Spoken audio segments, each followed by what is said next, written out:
matanaw ninyo ang tunay na kalagayan ko. Tao po, andyan po ba kayo sa loob ng malaking bahay at malawak na bakuran? Mataas na pader, pinapaligiran at nakapilang mga mamahaling sasakyan.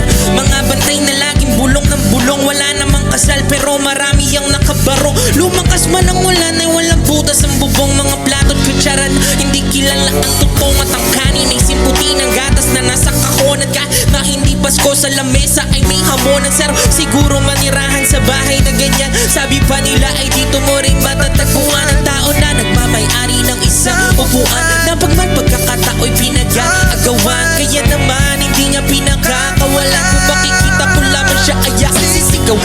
Ayoko na nakaupo, subukan nyo namang tumayo at baka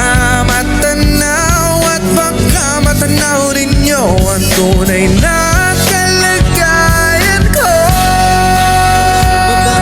Mawalang galang na po sa tao nakaupo. Alam niyo bang bantakal ng bigas namin ay di puno? Ang dingding ng bahay namin ay pinagtagpig-tagping yero sa gabi. Sobrang init na tumutunaw ng yelo na di kayang bilhin upang ilagay sa inumin. Pinakulong tubig sa lumang takuring uling-uling. Gamit lang panggatong na inanod lamang sa estero na nagsisilbing kusina sa umaga. Yaming banyo ang aking inay na may kayamanang isang kalderon. Nagagamit lang pag ang aking ama ay sumweldo pero kulang na kulang pa rin. Ulam na tuyot kasi ang 50 pesos sa maghapoy pagkakasyahin. Di ko alam kung talagang maraming harang o mataas ng ambako doon. Nagbubulag-bulagan lamang ho kayo dahil sa dami ng pera nyo. Walang doktor na makapagpapalinaw na mata nyo. Kaya wag kang masyadong halata.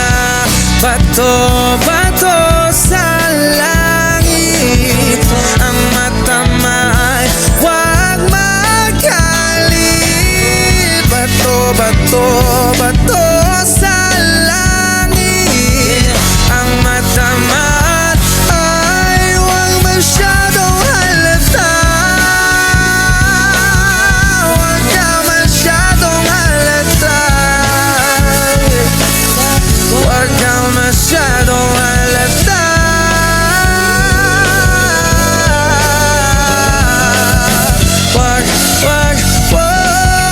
Wag kang masyadong halata.